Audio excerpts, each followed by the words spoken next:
Bonjour et bienvenue dans l'hebdo de François, en partenariat avec Beurre FM et Africa numéro 1. Ravi de vous retrouver pour cette nouvelle saison. Merci de votre fidélité. Et puis ravi de retrouver l'équipe, la même. Quand même, je vais pas vous enlever le plaisir d'une présentation.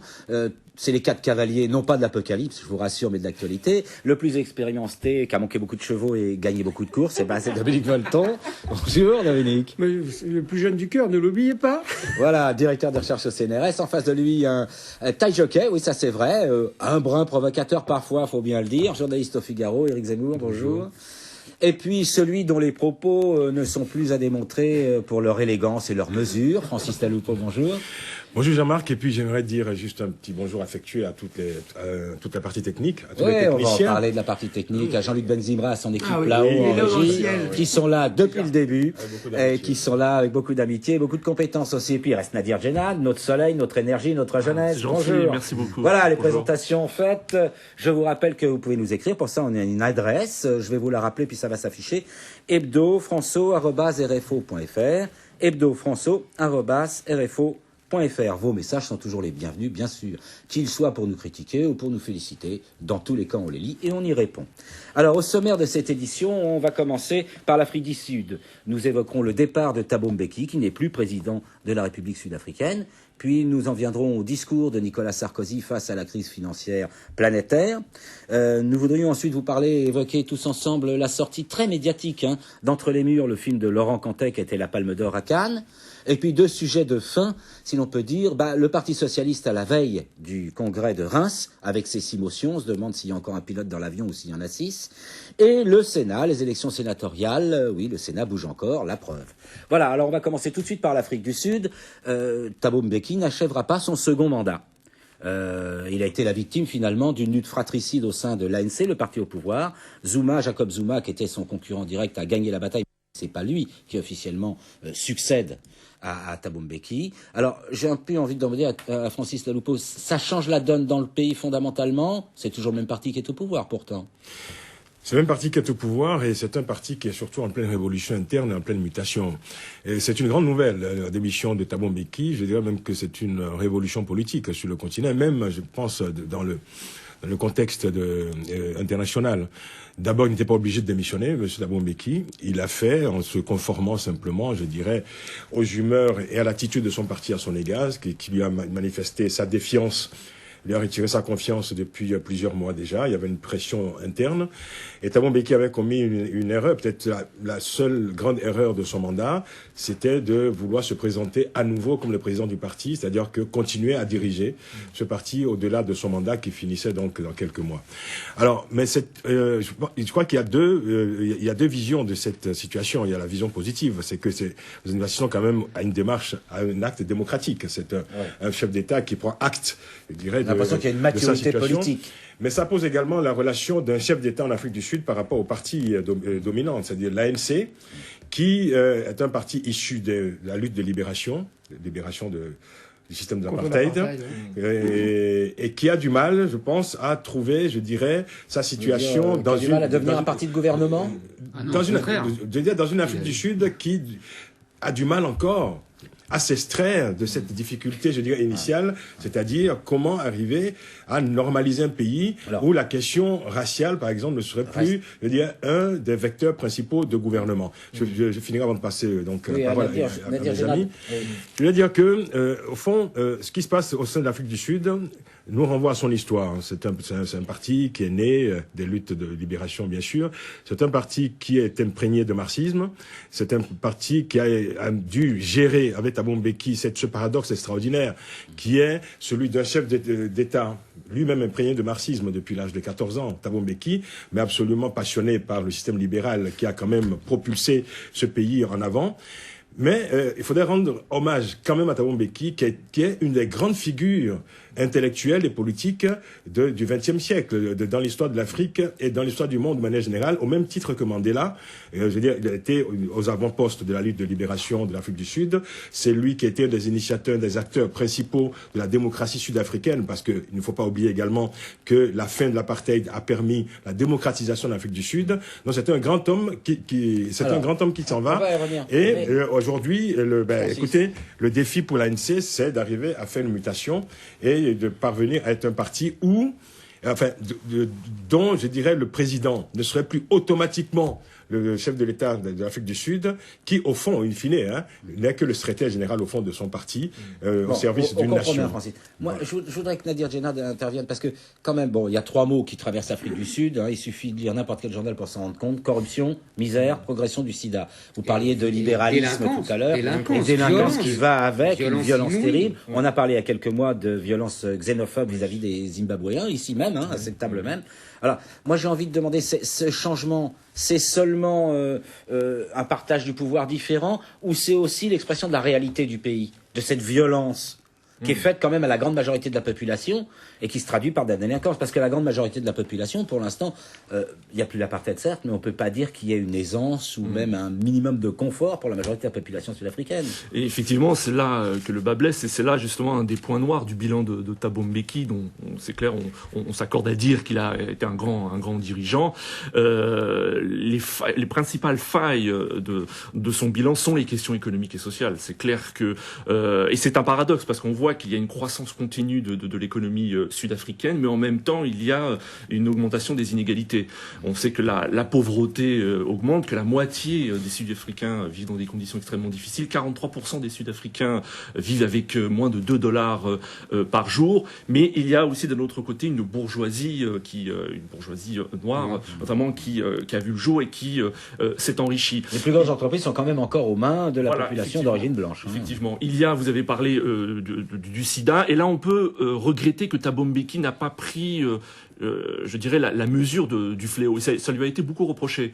On a l'impression qu'il a un petit peu sous-estimé le phénomène, comme d'ailleurs la criminalité. D'ailleurs, vous parlez des émeutes anti-immigrés du mois de juin dernier. Il a fallu attendre quand même une dizaine de jours avant qu'il ne réagisse. Avant qu'il ne réagisse et qu'il condamne, parce qu'il faut se rappeler qu'il y a eu quand même 43 ou 45 morts. Par contre, j'ai quand même envie de dire que il y a aussi la question de l'élection du président. En Afrique du Sud, c'est vrai que c'est le Parlement qui élit le président de la République, et il n'est pas élu au suffrage universel direct. Et on sait que l'ANC détient tous la majorité. Détient la majorité. À l'Assemblée. Et on peut regretter que le peuple finalement n'ait pas voix au chapitre et regarde ses luttes.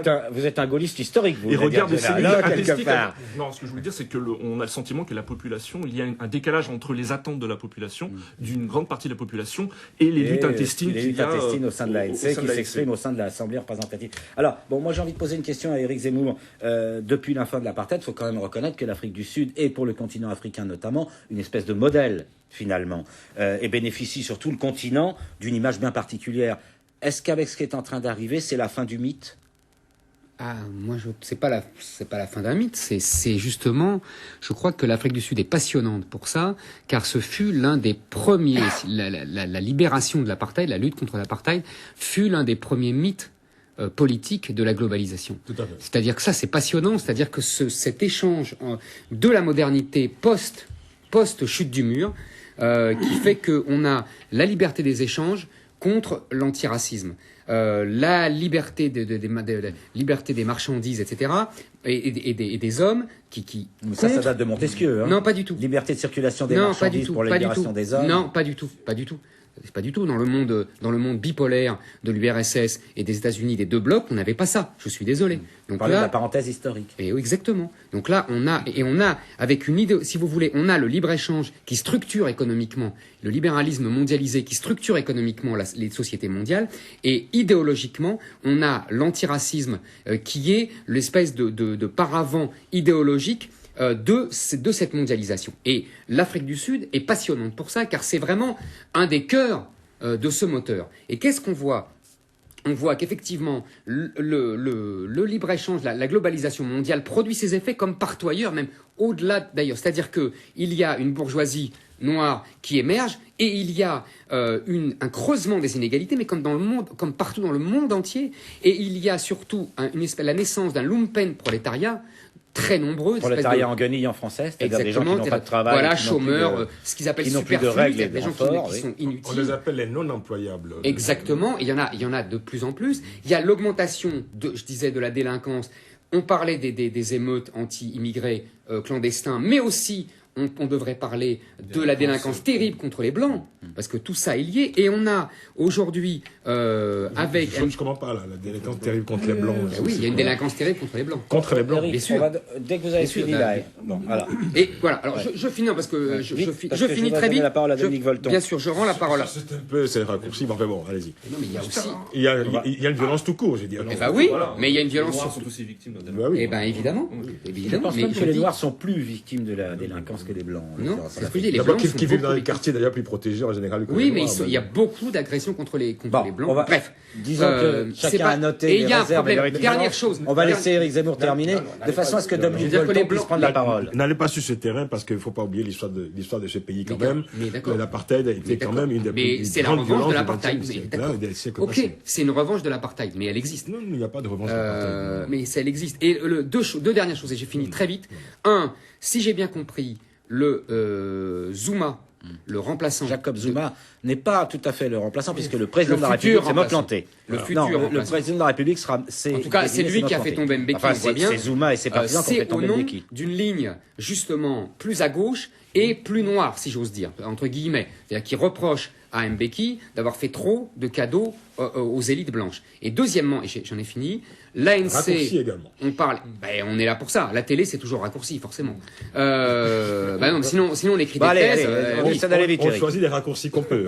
Évidemment, mais on Oui. peut en parler, justement. On est là pour échanger. Essayons de ne pas se raccourcir mutuellement les têtes. Deuxième raccourci alors, l'ANC, on parle de démocratie, moi je veux bien, c'est quand même une structure qui ressemble beaucoup plus au parti comme le FLN ou le parti du Congrès indien, c'est-à-dire que c'est un parti quasi unique et qui est déliquescent et qui va se briser sur une usure politique. Voilà. C'est peu de dire, Dominique Volton, que je ne crois pas que vous partagez ce point de vue. Non, mais je... Hein Mais c'est la... Non mais il peut Non, Francis, je crois que mais très vite, parce que Dominique Volton a fait preuve d'une discipline je laisserai la extraordinaire parole, je vais que juste- j'admire.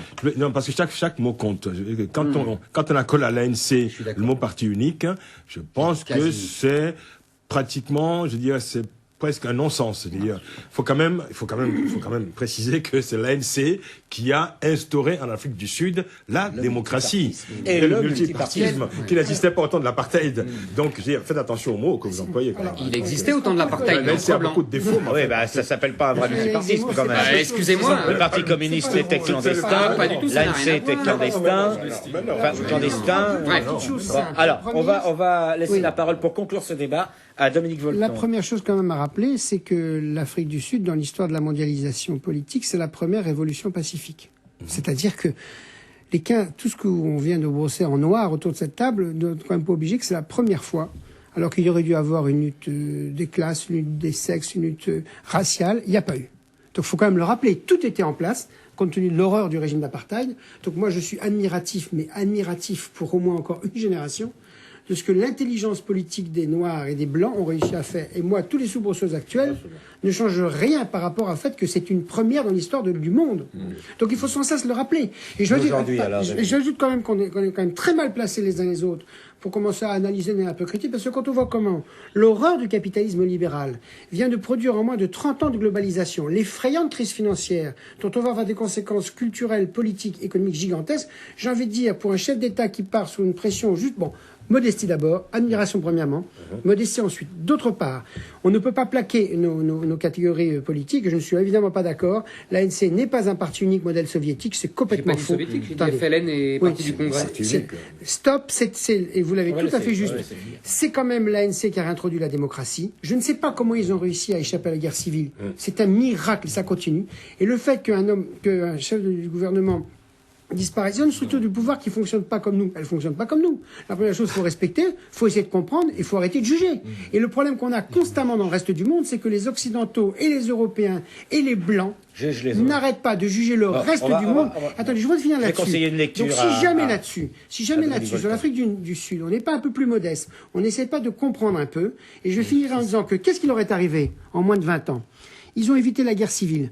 Ils ont eu le plein fouet de la mondialisation. Ils en ont tiré des bénéfices énormes. Ils ont eu création des inégalités économiques et sociales. Et alors, nous, en 3 siècles et demi, l'Europe, qui n'arrête pas de donner des leçons, on n'a pas été foutus de les réduire. Et ensuite de ça, ils ont des chocs culturels gigantesques entre des structures culturelles qui ne sont pas les nôtres, des structures sociales et l'urbanisation. On comprend bien, il ne faut pas juger. Donc, mais c'est quand même pas bien qu'il y ait des inégalités sociales. C'est intéressant, on C'est quand même pas bien. Vous permettez, quand on parle de violence, je prends un exemple.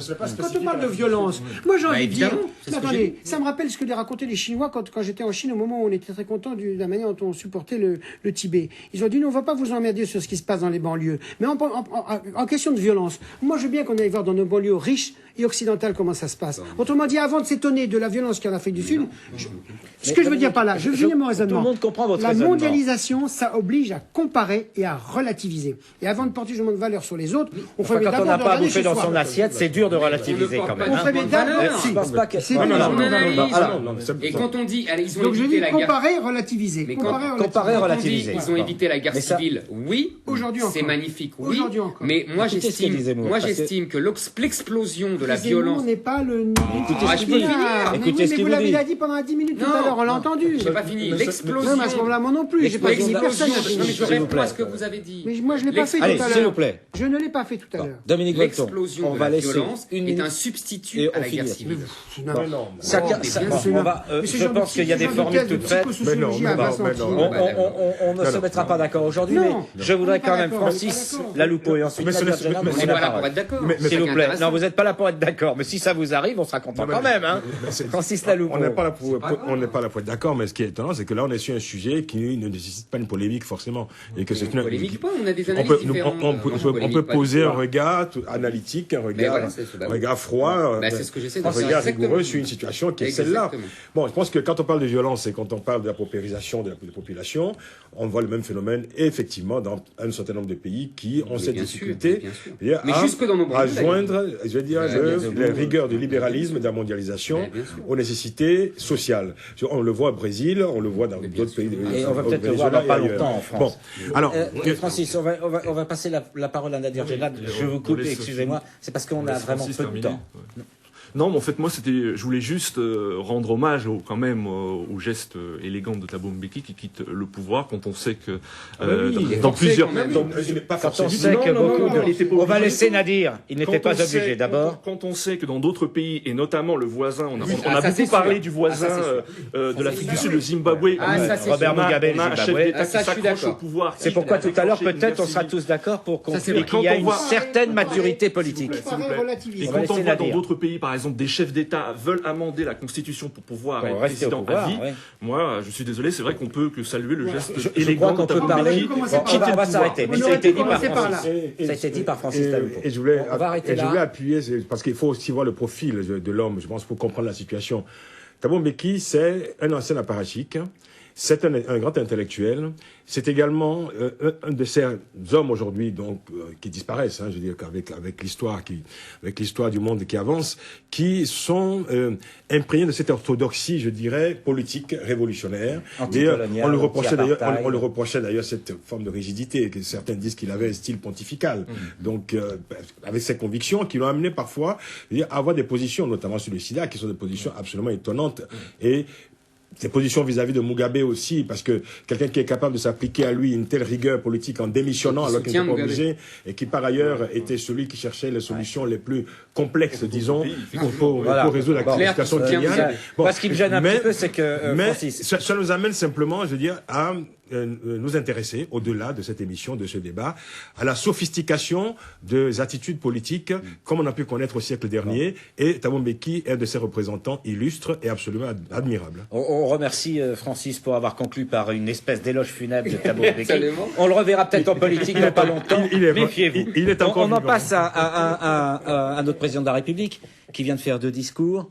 L'un à l'Assemblée Générale des Nations Unies, l'autre à Toulon, dans le Var, en France.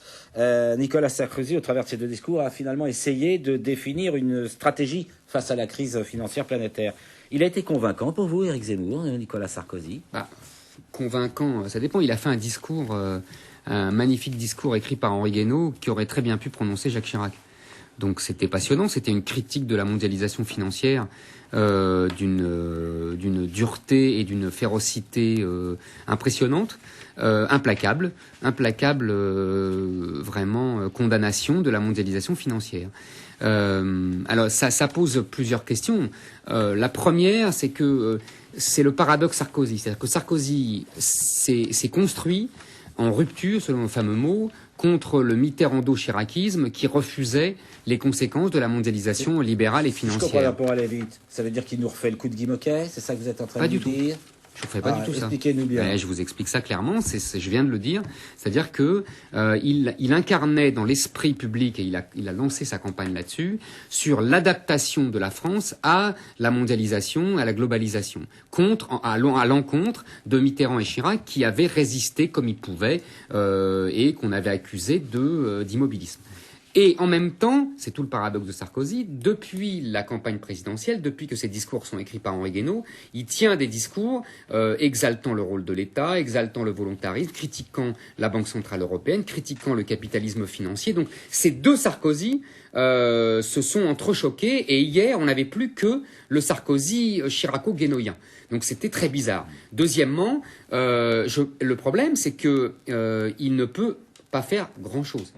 À part faire une loi pour interdire les chapeaux, je sais pas comment on appelle ça, les parachutes dorés, là, et tout ça.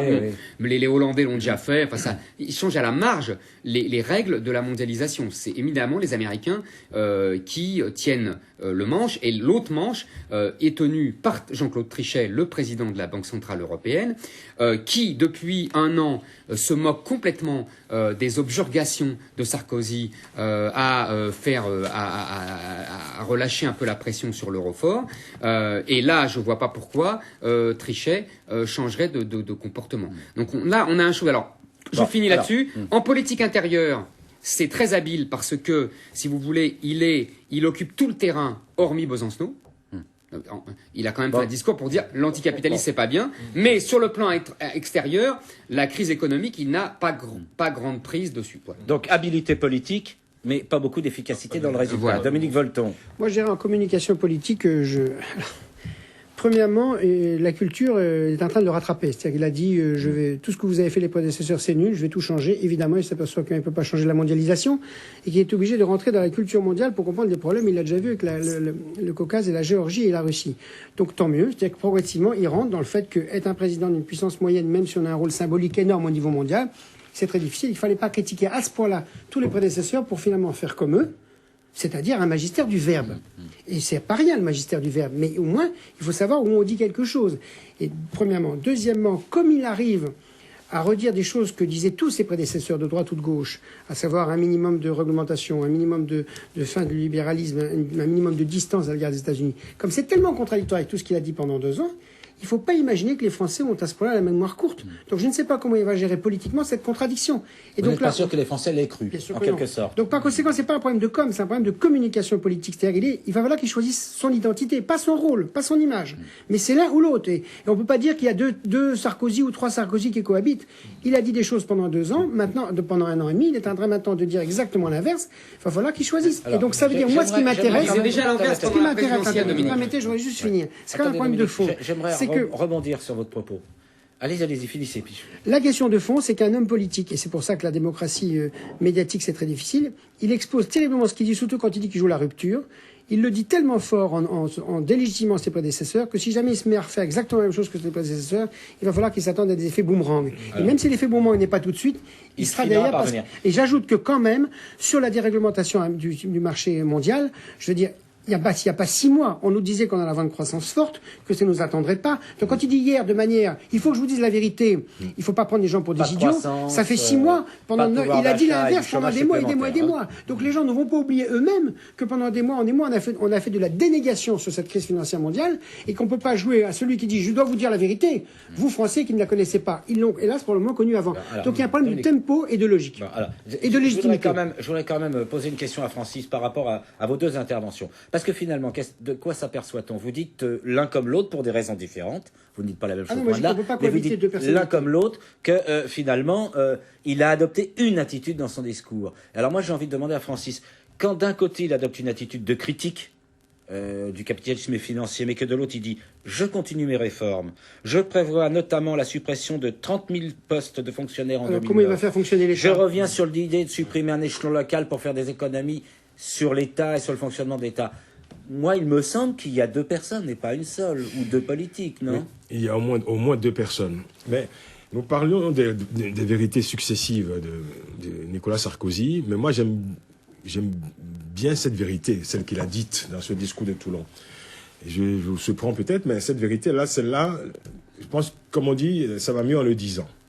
Je crois que c'est un discours qui s'est déroulé en 2 parties. Il y a une première partie qui était cette critique méticuleuse, radicale même, élémentaire, on peut dire. Tout le monde dit la même chose en ce moment, depuis un mois. Il n'a fait que reprendre à son compte, évidemment, les thèses. Même le président Bush dit ça. Alors, c'est pas une grande innovation intellectuelle. Même Bush, qui est responsable à 100% de ce qui se passe, nous dit le système est pourri. Alors, il ne faut quand même pas prendre les gens pour des idiots au bout d'un moment.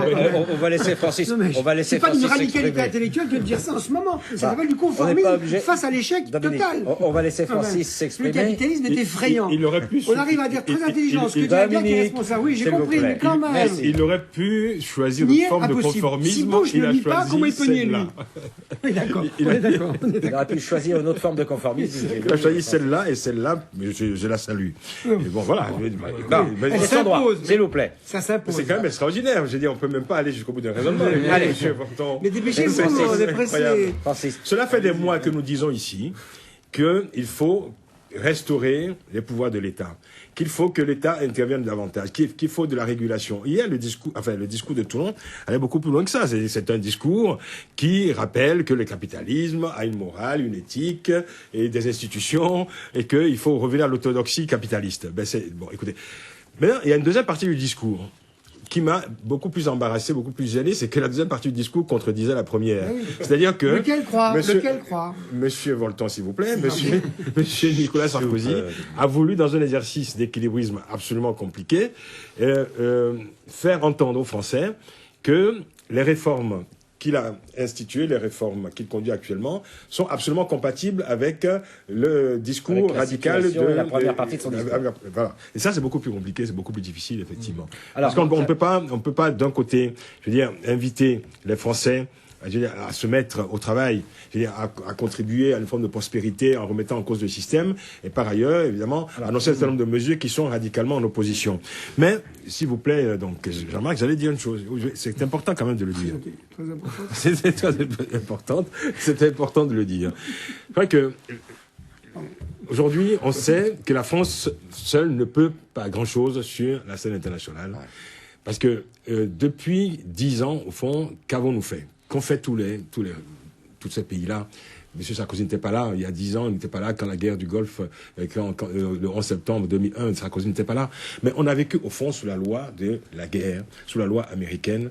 On a vécu sous cette loi où on a passé notre temps, je veux dire, à débattre sur le choc des cultures, par exemple. Et pendant ce temps-là, on a ouvert ce boulevard extraordinaire à tous les aventuriers, à tous ces aventuriers du néolibéralisme. Ce néolibéralisme dont on parle parfois à cette table, mais qui n'est pas une idéologie, ce n'est pas le capitalisme, c'est vrai, mais qui est une opportunité, comme disent certains économistes, opportunité pour des aventuriers, pour ces patrons voyous, etc.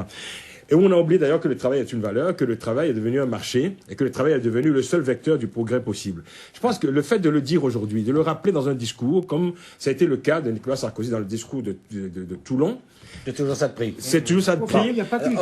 Et c'est une pédagogie nécessaire. Et que cette pédagogie vient du sommet de l'État. Il ne faut pas le Alors, moi, j'ai envie de poser une question à Nadir. Il faut écouter, prendre acte et prendre date. Francis, j'ai envie de poser une question à Nadir. Parce qu'il y a aussi le discours à l'Assemblée Générale des Nations Unies, réclamant un G8 extraordinaire, demandant que soient sanctionnés et punis les principaux coupables de ce système immoral, etc. Ça me rappelle une phrase. Je peux finir ma phrase, Dominique Volton. Ça me rappelle une phrase de Cocteau, je crois, qui disait « Feignons d'organiser les mystères dont on ignore les ressorts ». Elle est apocryphe. Elle est apocryphe, mais en tout cas, c'est un peu ça l'idée.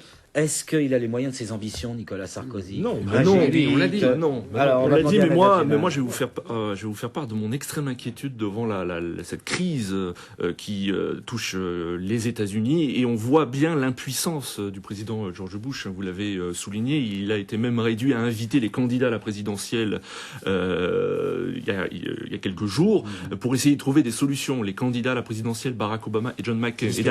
Et voilà, d'ailleurs rien n'est sorti. Rien n'est sorti de cette réunion pour l'instant. entre guillemets. Et à l'heure où nous enregistrons, on peut dire qu'il n'y a pas d'accord du Congrès démocrate Voilà, exactement. pour les propositions que Bush a faites. Non, pour moi je suis sauver, très entre guillemets, inquiet la de situation. cette crise quand on voit qu'il y a des milliers de personnes qui se retrouvent à la rue aux États-Unis à cause de cette crise. Je me dis, est-ce que la France va être touchée quand même? Est-ce qu'il y aura des conséquences? Vous ne croyez pas que le village de Bien sûr. Tchernobyl Non, mais planétaire va s'arrêter aux frontières Est-ce de que la des France? banques vont faire faillite, des mutuelles vont faire faillite? C'est très inquiétant. Et moi je dirais que en écoutant le président de la République, d'accord, il a voulu rassurer l'opinion, mais concrètement, on voit bien qu'il y a une certaine impuissance On aujourd'hui. n'est pas rassuré du tout, on a juste écouté. Oui, on l'a écouté. Parce que ça peut s'appeler une Voilà, dénégation. mais C'était l'objectif du président de vouloir rassurer. Ça peut être un acte d'impuissance. On va essayer d'avancer un peu. Je vous dis franchement, on a plus de 7 minutes de retard par rapport à ce qu'on avait prévu si on veut parler d'un peu de tout. Donc je comprends que comme d'habitude, oui. Je comprends que cette discussion est importante, mais je déduis quand même que je remarque qu'aucun d'entre vous n'a été convaincu, en tout cas, sur l'efficacité. Non, parce que la contradiction est trop forte. On est d'accord. Alors, moi, je voudrais qu'on aborde un autre sujet un peu plus léger, mais vous allez voir qu'il n'est pas si léger que ça. On en avait déjà parlé un petit peu au moment du Festival de Cannes. La Palme d'Or est revenue à Entre les murs, le film de Laurent Cantet, ce film qui montre la vie d'un collège avec son professeur, ses interrogations, et puis les élèves, l'affrontement, ou en tout cas, si on ne peut pas parler d'affrontement, disons la vie difficile ensemble. C'est la deuxième salve médiatique, finalement, après la Palme de Cannes, au moment du lancement et de la sortie de le film. On va peut-être pas ici, aucun d'entre nous n'est compétent pour avoir un jugement purement cinématographique, pardon. Et puis c'est pas notre rôle. Mais moi j'ai juste une question à vous poser. Tout ce bruit médiatique, toute cette fanfare, est-ce que ça vous paraît pas un peu démagogique, Dominique Volton? Alors moi je vais vous dire non. Non. Mais d'abord, premièrement, il ne faut pas exagérer. Vous êtes terriblement politiquement correct par moment. Non, pas du tout, c'est exactement l'inverse. D'abord, il y a 10 fois plus écoutez, si vous regardez le dernier Astérix et compagnie, il y a 10 fois plus de déferlement médiatique sur les grandes productions américaines et sur les quelques grosses productions françaises. Non, il n'y a pas du tout de déferlement médiatique. Moi, ce qui m'intéresse dans ce film, et on dit, crise de valeur, crise de société. Mais attendez, si la République, et Dieu sait si le mot est galvaudé, mais s'il a un sens, ici dans notre pays, avec le mot laïcité, c'est bien pour rappeler que même si l'école marche pas, c'est probablement la meilleure institution d'intégration et de cohabitation qui existe. Et si nous avons quelque chose, nous, à dire, les Français, au reste de l'Europe et au reste du monde, notre modèle est brinque-ballant peut-être, mais mine de rien, cette espèce de mythe extraordinaire, d'idéal, d'utopie, qui est que dans l'école vont se creuser les classes sociales, les ethnies, les couleurs, les religions, ça, c'est une valeur fondamentale. Et même si ça marche pas bien, de montrer que ça peut marcher, je trouve que c'est un projet politique d'une immense grandeur. Et quand on dit, les gens n'ont pas le moral et compagnie, qu'est-ce qui marche pas? Parce qu'il marche de notre modèle, c'est en gros, sur la santé, un minimum d'égalité, ou moins d'inégalité qu'ailleurs. Et sur l'école, un peu d'intégration et moins d'inégalité qu'ailleurs. Et je crois qu'il faut... Vous êtes très relative dans le propos. Non. C'est pas que c'est l'égalité, c'est pas que c'est l'intégration. Mais attendez, mais moins qu'ailleurs. C'est moins dur qu'ailleurs, dites-vous. Dans l'Europe et dans la mondialisation, on est obligé de faire du comparatisme. Nous, on a des valeurs, des fois dont on se gausse et on est Je me souviens de ma grand-mère qui disait toujours comparaison n'est pas raison. Non, si comparer, écoutez, dans un monde relatif, si vous pensez pas en comparant en ce moment-là, bon. Et c'est pas dans le même contexte, mais on est obligé de faire de la comparaison. Oui, c'est pas le même contexte. C'était sa grand-mère. Non, mais je le dis d'une manière aimable. Donc, je voudrais finir sur le fond. Moi, je trouve pas du tout qu'il y ait un avantage, etc., etc. Si ça permet de remontrer que l'éducation est le centre de toute société, que les instituts et les profs font un boulot exceptionnel dans tous les pays du monde, et que nous, notamment, on tient à peu près cette institution scolaire, la France, eh bien, c'est pas mal. Et comme on tient à peu près l'institution de la santé. Bon, voilà. Le Donc, par cinéma conséquent. au secours Mais des attendez, bons mais comme côtés de toujours. la France. Mais comme toujours. Attendez, je la résume votre création, propos, je me permets que ce pas de soit la juger, BD, Dominique. que ce soit la BD, le cinéma, le théâtre ou la peinture ou les arts plastiques, vous avez comme toujours dans la création des moments, des capacités de temps en temps de transcender ou d'aller beaucoup plus vite que la politique. Oui, l'art parfois va beaucoup plus Mais bien vite que sûr. d'autres. Alors, Éric Donc, Zemmour attends, voulait là, il y dire a un mot. là, c'est positif. Bon, Allons-y. là, c'est positif, dit Dominique Volton. Éric Zemmour. Diable, Éric Zemmour. qu'est-ce que ça serait si c'est... Bon. Alors, il y a une chose moi, avec laquelle je suis d'accord de ce qui vient d'être dit, c'est que il y a un battage médiatique, mais que c'est une promo comme après tout, elle a la Palme d'Or à Cannes. Exactement, c'est une La Palme Palme d'Or d'Or à Cannes. Donc, Bon. Et on l'a eu, ça, et la France l'a eu. exactement, on l'a eu. Bon, ça, Volton a raison. Il y a pas. Bon. Non, en revanche, On l'a eu. Oui, la France, Il il veut montrer a la carte raison, bleue, il a blanc, raison. rouge. mais moi, ça Non, me pardon, dérange excusez-moi. pas. Moi, ça ne me dérange pas de dire on Éric l'a Zemmour, eu. moi non plus. Éric Zemmour. Bon, là, moi, un point sur on est lesquels ils sont d'accord. On est Suffisamment d'accord. français Allez, compliqué pour Alors, non, ce qu'il y a, c'est ce que j'entends, et ce qui correspond tout à fait d'ailleurs, parce que moi, justement, la promo, je la regarde. Et donc, j'ai vu Bégodeau, j'ai vu Kanté à la télé, etc. C'est très intéressant. Et ils tiennent à peu près le même discours que Volton, et c'est ça qui devient intéressant. C'est-à-dire, qu'est-ce qui est devenu? C'est-à-dire que l'école de la République, c'était non pas là où on devait apprendre à vivre ensemble, non. C'était là où on devait s'instruire et on devait apprendre. Tout court. Ça s'appelait même l'instruction Ça publique. s'appelait dans le temps. l'instruction Mais pour publique, ça l'instruction, s'appelait le fallait apprendre- savoir. Mais pour l'instruction, il fallait apprendre à On va laisser cohabiter. le parler, Dominique. On va laisser Non, mais finir. on va- L'école Les deux. a renoncé, c'est ça l'intérêt de ce film, qu'on voit un prof qui en fait a renoncé à deux choses. Il a renoncé à la position d'autorité hiérarchique et il a renoncé à transmettre le savoir. Il croit que l'école, c'est une autre fonction, c'est comme l'a dit Volton, apprendre à vivre ensemble. Moi, je me tape d'apprendre à vivre ensemble. Et deux, Un bras provocateur. non, mais je veux dire, je fais exprès parce que vous avez compris. Mais oui, parce que moi, ce que je veux dire, mes enfants, On va laisser faire. je me comprends, c'est évidemment, Ouais. évidemment une Ouais. provocation. C'est pour- évidemment mais une évidemment, mais, provocation. Il l'a dit. mais au-delà de la provocation, il y a un fond. C'est-à-dire que mes enfants, je ne les envoie pas à l'école pour qu'ils apprennent à vivre ensemble avec d'autres enfants. Je les envoie à l'école pour qu'ils s'instruisent. C'est tout ce que je voulais dire. Voilà. Et deuxièmement, donc, il a renoncé au savoir. Et quand il parle, quand il fait sa promo, justement, c'est très intéressant. Il passe son temps à mépriser les bons élèves, à les traiter vraiment comme des caniches savants, et en revanche, à vanter la créativité de ces élèves, en vérité incultes, qui parlent un français, mais d'une pauvreté pitoyable, avec une syntaxe désespérante. Il passe son temps à expliquer la légitimité du savoir. Vous peut-être comprendre pourquoi il a fait ça. La grande discussion, mais oui, comprendre les faits. mais parce que, non, On va laisser finir Zemmour. On va laisser la finir grande Zemmour. discussion, c'est savoir si l'imparfait du subjonctif est utile. Et que je fusse. Cette Si les discussion, souvenirs est, sont cette bons. discussion est extraordinaire parce que ça veut dire que quelle est l'utilité du savoir? Il en est à présenter, à revendiquer, À être obligé de justifier. Exactement. Mais Pourquoi le parfait du subjonctif peut avoir une Exactement. importance dans la Exactement. littérature, par C'est exemple. dramatique. Quand on les entend parler, on a envie de leur dire écoutez-vous parler, vous comprendrez pourquoi l'imparfait du subjonctif est utile. Alors, il nous reste 15 minutes en tout d'émission, pardon, j'en suis à l'émotion déjà. Nadir Djenad va dire un mot. D'abord, une chose, il faut quand même rappeler que c'est une fiction, c'est un film. Ah, ça, c'est vrai. Donc, Oui, mais avec des acteurs Oui, bien oui. particuliers quand même. Non, c'est pas un documentaire, il a raison. c'est une création. C'est une C'est très bien. C'est Je une dirais que je création. l'apprécie, si on me permet. Non, mais après. Non, Allez, on va laisser Nadir Djenad s'exprimer. non, Nadir, pardonnez-moi. c'est un Tout film. ça parce qu'il a dit que c'était une fiction. Non, mais c'est vrai, Allez, c'est vas-y, un Nadir. film. Mais oui, absolument. C'est un film. Il y a un metteur en scène, un Absolument. scénariste, Absolument. donc il y a une vision, c'est clair, une Ouais, vision des ouais, choses, mais bien ça sûr. ne concerne, ce n'est pas la réalité. Ce n'est pas la réalité. Voilà, ce n'est pas. Absolument.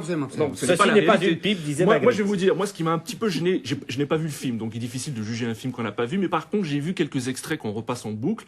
C'est effectivement de voir des élèves, ce qu'on appelle issus de l'immigration, par exemple, insulter ou gueuler sur le prof. Ça, je suis désolé, ça, ce n'est pas la réalité. Non, c'est pas la réalité. C'est pas la réalité. Non, non, non. Tout, Non, mais attendez, Ce Dominique, n'est pas la Je réalité. répondrai après parce que j'ai Ce n'est pas la réalité. Donc, ce n'est peut-être pas la réalité partout. On va laisser Nadir terminer. Nadir a une mémoire de l'école plus récente que vous. Oui, donc je ça crois ne peut qu'il pas- a une mémoire beaucoup plus récente. Et surtout, je vais vous dire, j'étais dans une école pas très loin justement de l'endroit où a été fait le film, dans le 20e. Le film a été fait dans le 20e, moi j'étais à l'école dans le 19e et dans le 11e. Et à aucun moment, bon peut-être que j'ai pas non plus, l'école remonte choses à ont moi une peut-être changé vingtaine d'années. depuis, ouais. Les choses ont peut-être changé depuis, mais il n'y avait pas... Enfin, il y a quand même de nombreux reportages, on voit de la Voilà, violence non, dans ce les que je veux écoles dire, quand c'est même. qu'il y a certainement des problèmes, mais ça ne, enfin, ce qu'on voit dans le film ne reflète pas la réalité de la situation de l'école aujourd'hui. D'accord. Mais Faut bon, donc il y a mesurer une les chose, choses. Moi, j'aimerais terminer ouais. sur une chose, c'est quand même, ce film s'est déroulé alors qu'il y a eu cette semaine la première journée du refus de l'échec scolaire. Qui a été organisée par l'association de la Fondation étudiante pour la ville. Et cette association entendait tirer une sonnette d'alarme sur le fait que chaque année, 150 000 jeunes d'au moins 16 ans sortent du système scolaire sans qualification. Voilà. Donc il y a un vrai problème. J'ai pas Alors, terminé. attends, ouais, Il on y va a un laisser vrai Nadir, problème. je voudrais dire un mot. Mais si vous voulez bien. alors que le ministre de l'Éducation nationale, Xavier Darcos, annonce des suppressions de postes, comment on peut réduire, on va dire, les échecs scolaires avec moins de profs. Voilà. Alors moi je voudrais dire un petit mot justement pour relancer, je vous donne la parole après Dominique Volton, mais j'aimerais bien si vous pouvez répondre, que vous répondiez à cette question. Il vient de l'aborder Nader, il me donne les choses toutes chaudes, si j'ose dire, dans les mains. Est-ce que vous n'avez pas peur, c'est un peu le sens de ma première question, qu'un film de ce genre, bonne ou mauvaise intention, analyse différente de Zemmour, de la vôtre, mais en tout cas, est-ce que ça ne risque pas d'être une sorte d'arbre qui masque une forêt? Moins de moyens pour l'éducation nationale, plus de difficultés. J'ai entendu qu'on voulait faire un code de paix scolaire, alors qu'il y a des règlements intérieurs dans tous les établissements, que l'on voulait délivrer des médailles aux élèves méritants. Quand je dis on, ça s'appelle Xavier Darcos et c'est le ministre de l'Éducation. Est-ce que finalement ce film n'a pas un rôle, je vais employer un mot un peu particulier, d'exutoire, alors qu'on est en train de réduire encore les moyens de l'éducation nationale? Mais est-ce qu'on peut admettre qu'il y a un problème, qu'il y a plusieurs problèmes? Si vous voulez essayer de répondre à ma question. Bien sûr. S'il y a un débat sur l'école, est-ce qu'il faut réintroduire les médailles? Est-ce qu'il faut faire la paix sociale? Très bien, tant mieux. L'école, c'est comme la santé, c'est comme la politique, il faut en débattre contradictoirement. Donc moi, je suis tout à fait favorable parce que des positions contradictoires s'opposent sur l'école. Maintenant, sur l'ambiguïté du film, que disait Zemmour tout à l'heure, parce que c'est une question de fond. Est-ce que l'école, c'est d'abord pour apprendre la transmission de la connaissance ou c'est d'abord un lieu de cohabitation culturelle et sociale? Mais écoutez, ce qui est intéressant dans la mutation de l'école aujourd'hui, c'est que ça nous plaise ou que ça ne nous plaise pas, on ne peut plus, et les gosses n'en veulent plus, ni les profs, ils ne peuvent plus être, hélas, uniquement un lieu de transmission de la connaissance. Vous dites hélas, hein. Hélas. Vous dites hélas. Mais attendez, vous permettez. Vous dites hélas. Nous, moi, notamment, et nous tous ici, nous appartenons au monde cultivé. Ben oui. Donc, par définition, nous pensons que le rôle de l'école, c'est la transmission des connaissances. Mais il faut être honnête, on faut tenir compte de la réalité. Si jamais les contradictions sociales, les inégalités culturelles, le racisme sont telles que la question de l'école, c'est au moins autant d'arriver à apprendre cohabiter, eh bien, moi, je suis optimiste. C'est-à-dire que les profs qui, depuis 150 ans, ont qu'un idéal dans tous les pays du monde, c'est la transmission des connaissances. S'ils donnent aujourd'hui autant d'importance à la question de la paix sociale, c'est qu'ils savent très bien, voilà, et que dans un deuxième temps, ils n'abandonneront jamais.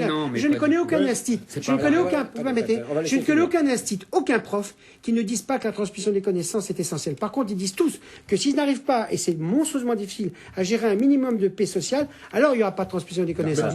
Donc il faut faire confiance. Très bien ce que dit Je veux juste dire qu'il n'y a pas de contradiction en fait, parce que les deux thèses peuvent être additionnées. Mais ça c'est idéal. Mais bien sûr, mais ça je suis d'accord. Mais enfin, il n'est plus atteint. Mais la nouvelle, il y a 800 000 profs qui se battent tous les jours pour ça en France. Vous savez mieux qu'eux. Ayons pas de faux débats. Il y a 800 000 J'ai profs l'impression. en France Attendez, tous les Dominique jours qui Volton, font leur métier. on est d'accord. Vous savez tout. C'est un ancien enseignant qui vous parle. C'est Dominique Volton. Dominique Volton et Éric Zemmour, s'il vous plaît. Les livres de profs, vous voyez que je pense que là n'est pas. 60% des gens qui ont le bac ne l'auraient pas eu il y a 30 ans. Ils le disent eux-mêmes. Éric Zemmour, il nous reste 2 minutes. Mais bien sûr, j'ai entendu Dominique Volton. S'il vous plaît. Oui, évidemment. J'ai entendu Dominique Volton dire, hélas, on ne peut pas se contenter de la transmission des connaissances parce qu'aujourd'hui, dans une situation où ça ne suffit pas de se dire ça. Vous êtes en désaccord avec ça? Vous êtes en désaccord avec ça? Ça s'appelle historique et social. On va écouter Éric Zemmour et il nous reste une minute. Parce qu'il nous reste encore deux débats. J'en ai pour une minute. Parce que c'est très simple, j'ai apporté. Alors, vite. Tout à l'heure, Nadir a dit, c'est pas la réalité. Il a raison, la réalité est pire. J'ai apporté un papier remarquable, mais justement, ce n'est pas moi. Un papier dans Marianne2.fr, le site, un reportage dans l'école d'Olto et dans le quartier. L'école d'Olto, c'est là où a été filmé. Voilà.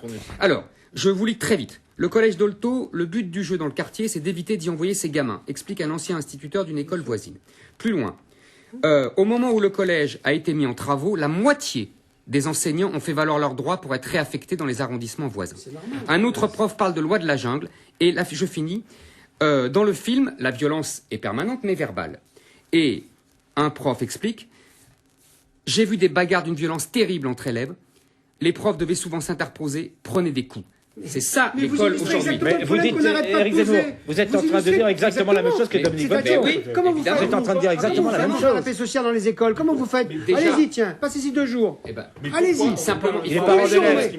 Ça lui arrive, il est parent d'élèves. Ça ne marche pas. Ça ne marche pas. Et je finis sur les moyens. On va finir sur les moyens parce que c'est ça la vraie question. Ça fait 15 ans qu'on met de plus en plus d'argent et ça marche de moins en moins bien. C'est que le problème n'est pas le problème de moyens. Alors, on y reviendra. Mais en tout cas, On y reviendra parce qu'il nous reste très peu de temps. Il nous reste 9 minutes, je crois. Je voudrais quand même qu'on parle d'une autre école. Non, je peux dire un mot au moins. Francis, toutes mes excuses. Un propos mesuré et élégant. Non, mais juste un petit mot. C'est qu'au fond, je crois que la question qui se pose pour l'école, la même question qui se pose pour la République, l'école de la République. Je veux dire qu'on n'a pas la même vision de la République, je veux dire, au 19e siècle qu'aujourd'hui. Donc, elle évolue, cette République. La société évolue, l'histoire évolue également. Donc, à chaque époque, se posent des questions spécifiques, des questions nouvelles. C'est pas vrai, c'est toujours les mêmes questions. Ce n'est pas simplement, l'histoire n'est pas immobile, la société non plus. Mais c'est la manière des traités qui n'est pas la même. Oui, justement. Oui, on peut ne pas être d'accord avec les manières modernes de vous êtes en train de parler du discours de la méthode. Alors, on va laisser Francis terminer. La société française de cette année de 2008 n'est pas celle de 1908, par exemple. Et ce n'est pas simplement une question de moyens, c'est une question aussi de réflexion, une question de la nécessité de trouver les voies et moyens pour que l'école de la République telle qu'elle l'est aujourd'hui puisse correspondre, je veux dire, à la société, à l'histoire, à un moment donné de l'histoire de cette France-là. C'est la seule question qui se pose. Mais je voulais simplement rappeler, et Nadir l'a dit, que nous avons affaire à une fiction. Et moi, ça me gêne toujours qu'un film soit livré comme ça, des exégèses interminables, parce que ça fait le plus grand mal, d'ailleurs, au film. On a déjà vu ça avec des films comme Indigène, qui auraient peut-être pu avoir, d'ailleurs, plus de téléspectateurs, s'il n'y avait pas eu tout autour, je dirais, une sorte comme ça de cinéma off supplémentaire, qui réduisait l'œuvre à une forme, je dirais, non plus de divertissement, au fond, parce qu'il s'agit quand même d'œuvres militantes. D'œuvres militantes avec un message politique. Oui, mais en même temps, le livre et le film sont des œuvres militantes. Nous devons aussi, je pense que Éric Zemmour, nous devons aussi d'avoir cette générosité que je vous prête volontiers, d'avoir une pensée pour ces jeunes qui ont tourné dans ce film et de saluer le bonheur de ces enfants-là qui ont vécu une superbe aventure, une très belle aventure. Et si cela peut leur donner l'envie justement de renouer avec l'exigence du savoir, tant mieux. Bon, on en finira là. Francis Laloupeau offrira 2 tickets à notre ami Éric Zemmour pour qu'il aille le film avec ses enfants. En parlant de film, il y a un cinéma qui dure et il y a des épisodes de plus en plus souvent. C'est le Parti socialiste. On des entractes plus longs, là. On va leur demander des entractes plus longs. Parce que là, on va désespérer. 6 motions à la veille du congrès de Reims.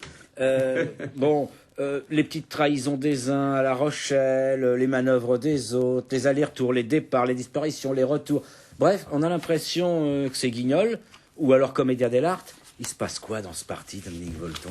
Alors, à la décharge, l'idée me vient en vous écoutant, à la décharge tout le monde des socialistes, si je puis dire, parce que c'est pas facile d'en trouver une, c'est quand on a un président de la République qui nous fait exactement qui nous dit l'inverse de ce qu'il a dit pendant des mois et des mois. Donc, voilà. Et donc, par conséquent, si je puis dire, on sait plus où il est, on peut comprendre que les socialistes aient du mal à se trouver, non pas par rapport au président de la République actuel, mais je veux dire, la situation de la mondialisation est un tel bouleversement idéologique et culturel que, ceci dit, là où il y a un problème chez les socialistes, c'est que ils n'ont pas compris que les gens sont intelligents et que, quelles que soient leurs contradictions entre eux, ils devraient les dire plus nettement. C'est-à-dire que, oui, ce sont des oppositions, il y a du pouvoir partout. La droite. Parce que quand on regarde l'émotion, on a un peu de mal à voir les. Oui, je voudrais juste dire. La droite a fait X fois la même chose que ce qui se passe à gauche actuellement. Donc, c'est pas une lutte d'égo. Il y a des moments. Mais si, il y a des moments de l'histoire où, coup de chance, ça se met en place à droite ou à gauche et du coup, ça s'organise autour d'un chef. Et dans ce cas, on dit c'est formidable. Absolument. Et il y a des moments où c'est un bazar formidable. Absolument, c'est un bazar formidable à gauche, je le fus la droite précédemment. La droite après 88, c'était exactement la même chose. Il faut relativiser historiquement. Absolument. Par contre, sur le fond, moi, ce qui m'intéresse, le fond, en dehors des luttes d'égo, c'est qu'il y a probablement 1 ou 2 ou 3 lignes politiques qui s'opposent. Et là où c'est malhonnête intellectuellement, c'est au lieu de dire, écoutez, en gros, on se bat parce qu'on veut le pouvoir, mais il y a quand même 3 manières de voir la société. Ils nous le disent pas. Voilà. Et c'est là où c'est pas honnête intellectuellement. Éric Zemmour. Mon cher Volton, pardonnez-moi. Là, c'est intéressant. Ils ne vous le disent pas parce qu'ils ont la même. Non, si, pas. Non, les traditions sauf la gauche. Sont pas les mêmes. Mais non, mais justement, c'est ça le drame au PS. C'est que tout s'est fondu. D'abord, vous avez tout à fait raison, la mondialisation a complètement changé la donne. Elle a tué la social-démocratie. Et ça, vieille idée dans toute l'Europe. Et on voit le résultat. C'est une espèce de leitmotiv d'Éric. Oui, vous avez raison. Non, mais il a raison. Il a raison. Elle a tué la droite aussi, c'est-à-dire qu'elle a mis la droite dans le mouvement. Allez, mais c'est tout à fait d'accord. Elle a obligé la droite à être dans le mouvement et finalement, elle se détruit elle-même. C'est le sarkozysme. Je suis tout à fait d'accord avec vous. Mais le grand battu de cette mondialisation en Europe, c'est la social-démocratie. D'ailleurs, elle perd toutes ses élections. On va regagner après. Oui, bon. Non, attends, attends. On laisse Éric Zemmour terminer, s'il vous plaît, parce qu'il nous reste peu de temps. Qu'est-ce qui Je vous appelle à un peu de s'est passé? discipline. Qu'est-ce qui s'est passé Le PS en France gagne beaucoup d'élections. Qu'est-ce qui s'est passé dans Il a même perdu gagné l'essentiel. les sénatoriales. Justement, Mais il a perdu l'essentiel. Mais oui, voilà, c'est pas un hasard. Il a perdu l'essentiel. Non, attends, 2 minutes. S'il vous plaît, Deux s'il vous minutes. plaît. 2 minutes. Dans toute l'Europe, qu'est-ce qui s'est passé? La social-démocratie, soit s'est brisée en deux entre les libéraux de sociaux droite et ceux de gauche, on va dire. Voilà, Tout le monde aussi, comprendra, exactement. je crois. Le SPD et le Linkspartei. Pareil, ça c'est le modèle continental. Sur le modèle que j'appellerais atlantique, c'est-à-dire Angleterre et Espagne, ce qui se passe, c'est que le PS devient carrément le parti du centre droit. Hein, c'est les deux modèles. En France, pour l'instant, on a échappé aux deux. C'est-à-dire que quand le PS est au pouvoir, elle fait une politique de centre droit, en gros, grosso modo, pour aller vite, même si c'est un peu caricatural, je reconnais volontiers. Oui, parce que c'est pas. Non, mais c'est vrai. Il nous reste 3 minutes. Dominique, j'aimerais un dernier tour de parole de tout le monde. Il nous reste 3 minutes. Éric Zemmour, vite. Pour la France, je reconnais. Et vite. Ou Il nous reste alors, 3 minutes d'émission. et ils évitent pour l'instant la rupture que moi, j'avoue, j'attendais après le référendum sur l'Europe, la rupture au sein du PS, parce qu'il y avait 2 lignes. C'est là où Dominique a raison, il y a 2 lignes. Aujourd'hui, comme Hollande a pourri avec avec sa synthèse. Non, mais il a pourri au sens politique, c'est-à-dire qu'il a tellement mélangé tout que maintenant il ne s'y retrouve plus. Donc maintenant, ils n'ont que des différences sur alliance avec Modem ou pas alliance avec Modem, parti de supporters ou parti de militants.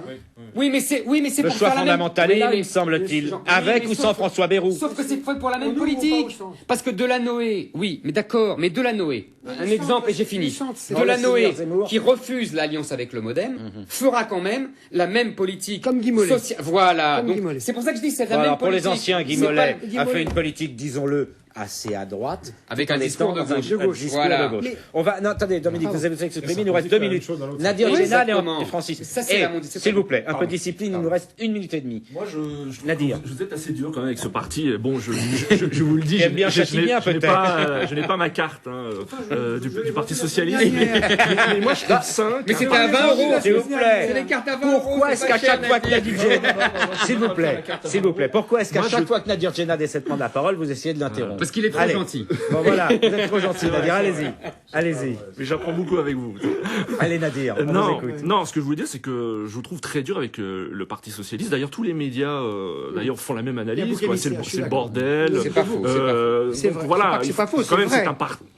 Parce Peut-être. que le bordel à mais- droite est aussi fort qu'à gauche. Dominique, Pardon. est-ce que vous voulez laisser finir Non, mais Nadir moi je Génad? préfère un parti où il y a Oui, je suis comme ça d'accord. déballage sur la place publique, des différences. Mais il n'y en a pas. Mais Si, si, si, il y a si, il y en a. des différences Monsieur entre Zemmour, Benoît vous savez Hamon, tout, là entre aussi. Benoît Là Hamon aussi. et personne. Ah Zemmour, oui, c'est- là je suis Bon, d'accord. attendez. C'est tout. Entre Voulez-vous Benoît laisser Hamon et tous terminer? les autres, il y a une différence. Voilà. Ça, je suis Il y a une d'accord. différence entre Pardon, les pardon. Donc si j'essaie de laisser Écoutez Nadir votre Génad. différence à vous et vous ne Dominique respectez Volton. pas les Pardon, Nadir, C'est bien, c'est vrai. Il vient de dire, il vient de dire qu'il y a le des parti qui fait En la gros- démocratie à ciel ouvert. C'est vrai aussi. Alors, C'est vrai donc, aussi. en gros, on va en rester là. Donc, Nadir a Un raison. parti Il a pour raison, Francis Nadir. Laloupe. Pas pour le qui vote, fait- hein, parce qu'il y a tous les Président combis, Nadir, c'est- vous avez Non, raison. non, Bon, tout le monde donne raison à Nadir Génad sans lui laisser finir sa phrase. C'est pour ça qu'on lui donne raison d'ailleurs. Alors Nadir, Non, voilà. vite parce qu'il nous reste En 30 un mot, secondes, me dit-on. en un mot, ce qui se passe au PS, moi je trouve que c'est quelque chose de sain. Hein, quand on voit ce qui se passe à l'UMP par exemple, où tout le monde suit la ligne. Tout le monde suit voilà, Larcher et exactement, Parafara, on suit n'aura même pas eu le temps d'en parler. Nicolas Sarkozy. Je trouve sain qu'il y ait un déballage comme ça, même s'il y a des nuances, mais en tout cas il y a un débat. Il y a 6 motions. Il y en a, on va dire, il y en a 3 à peu près qui se Rendez-vous au ressemblent. Congrès de Reims, ouais. Voilà. Par contre, il y en a une qui est Voilà, Celle de voilà, Lemoine, ça, il a- qui représente en Dont gros l'aile l'objectif gauche est du le parti. Voilà, oui, oui. L'aile gauche du parti. Et la question du libre-échange, qui pose la question du libre-échange. Voilà. Nadir Bon, a son on est raison. d'accord, on va s'arrêter là. La question du Comme vous remarquerez, leadership on n'a pas reste parlé. posée quand même. On n'a Ah, pas- mais il y en a bon, pas, il y S'il en a vous pas. plaît, Il y en a pas. on va en rester là parce On n'a qu'on pas a parlé du quasiment Sénat. dépassé notre temps. On n'a pas parlé Du de Sénat, Monsieur ça, Gaston c'est- Floss qui, contre Incroyable. l'UMP, a été réélu en Polynésie. Incroyable. On n'a pas Et le parlé de deuxième Monsieur sénateur- Guy Mollet est Raffarin, battu. Et Guy le Mollet est deuxième- battu. Et le deuxième sénateur indépendantiste aussi oui, élu en qui est Polynésie, d'ailleurs c'est une histoire de deuxième fou. sénateur indépendantiste en Comment Polynésie peut-on et le être plus jeune, le indépendantiste et Benjamin de sénateur l'Assemblée, Et me comment semble-t-il. est-ce qu'on peut De être l'Assemblée du indépendantiste Sénat. et sénateur hein? Eh ben, on en reparlera. pourrait Voilà, dire- c'est on fini. pourrait dire On que me dit en Gaston- régie qu'on va nous couper l'antenne, donc c'est gentil, laissez-moi finir. Voilà. On vous remercie de votre fidélité. Ça a été un peu débridé aujourd'hui. On va essayer d'être encore un peu plus raisonnable la Débridé semaine prochaine. Dominique Volton ne cesse de m'empêcher de terminer cette émission. Voilà. Merci de votre Président. fidélité et à la semaine prochaine, même heure, même lieu.